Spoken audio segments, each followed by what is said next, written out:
One of the best strategies to win at chess is taking your opponent out of their comfort zone. And maybe the best way to do that is play a move that is not in their theory. We all know, and we all do that, we spend countless hours studying opening lines and variations, but suddenly the opponent plays a move that is not in our studies, is not in our theory, so we just freak out. That's what we should try to do with our opponents. And sometimes a very tiny little move can make a difference, and your opponent might lose some time thinking what to do now. So let's take this sideline as an example, and this is taken from a d4 game. So if your opponent plays, for example, d4, opponent replies, we reply by playing d5, and let's imagine your opponent wants to play like a Queen's Gambit here, so they go for the structure of the Queen's Gambit, one of the most popular openings for all levels. Knight c3 is to be expected here, knight f6 we play, and knight f3 is a move that we are expecting, but your opponent won't be expecting, for example, the move a6 here. They will be expecting maybe you play like bishop here, or even maybe putting your pawn over here, but not this move. So when you play a move like this, your opponent will already spend some seconds, maybe a few minutes, thinking about what to do against this move. So they have probably never seen this before. This is a very interesting setup that I've been using against the Queen's Gambit and this Queen's Gambit structure, and it's been pretty interesting. So the idea is you are just throwing your opponent off right from the start. They're not expecting this move, and they are like, what to do now? So the most played move here is bishop to g5. That's not like maybe we are going to see bishop here, or maybe we're going to see something else.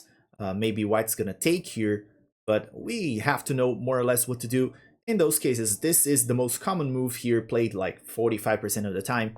So we're just going to play bishop to e7, breaking that pin. And after e3, very, move to be expected. This is not a surprise for us. They are just putting the bishop out and then closing the pawn chain. We play knight b to d7, waiting for some more time. We want this bishop to develop first, so we can then take this pawn and force this bishop to move again. That's exactly what white's gonna do. They're gonna develop the bishop. Now we take the pawn. This is an idea taken from like the Semislav. So when white recaptures, we just push b5, forcing the bishop to move one more time. And this is the most common square that white places the bishop, d3. They can also bring it back to e2, but not much of a difference here. And here, we might go straight away and play c5 straight away, or maybe develop the bishop first. I like fianchettoing the bishop. And after white castle, then I push c5, challenging the center again. After a move, let's say h3, we can castle and wait for what white's gonna do. They might take, we take back with the knight. Anything can happen here. We have open lines that we can attack with. So opponents is already a little off here. They don't know much what to do. If they drop back, we can attack their knight, and suddenly they are in a pinch here. They don't know exactly what to do. If they trade, we just take back. Knight moves. We can go ahead and take it, or we can take the other knight over there. There are multiple ways to play here. This is just a study that I made to myself, just to remember the main ideas in this sideline against the Queen's Gambit. So one thing that can happen here, we can go ahead and play bishop to e7 and trick our opponent into thinking that we are going to play a normal Queen's Gambit declined. And after they play like bishop to f4 here, makes not much sense now bring the bishop here, since we already have the other bishop breaking the pin. So we can go ahead and castle. Let's say after e3, we can play a6 now. After we castled and brought our bishop here.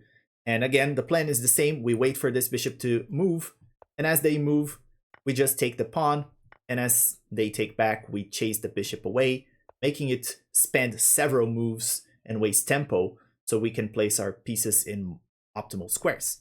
Again, we're going to fianchetto the bishop and then play c5, similar to the other idea, not too different here.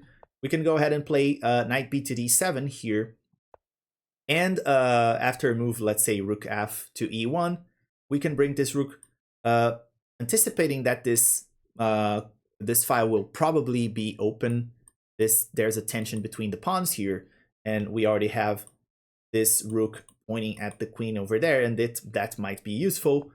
Will be h3 is a very typical move here, but that's actually a blunder, because after c takes and e takes d, we can take that knight, and we're giving white double pawns, and the king is now exposed.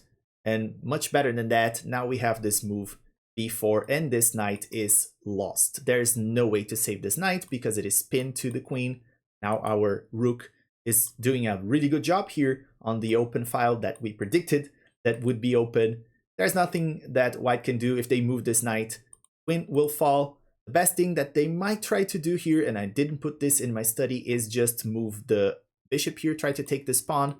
But then we can just go ahead and bring the rook here. We're attacking this bishop and the knight. They will have to save either one or the other. So if they bring the bishop back, we just go ahead and take the knight. If they try to save the knight, we just take the bishop. And you know, like they're going to lose a piece no matter what. So this little move can throw your opponents off right from the start. So they're not expecting this. Maybe you can play the bishop first. I'm still experimenting which one is best, you know, but just playing a move like this one, a6, they're not expecting this. They were like, what is this move about? So they might already spend some time here, or they go for the typical moves, you know, the logical moves like developing here. And then when they take, we are just chasing the bishop away, and we are building up our attack here on the queen side. So that's pretty much what we're going to do. We're going to build up and play here on the queen side, right? So this is our plan. We're going to develop, push pawns. Our knight belongs to this square here, where maybe if white takes, we can just take back. The rook comes to the future open file to attack here, x-raying the queen. It's a very interesting idea. Maybe this move could be played one day to, you know, attack this bishop. Who knows? It's one idea. Or even if you prefer playing a6 right away without developing the bishop first, this is totally playable. After moves like this, we already know pretty much what to do.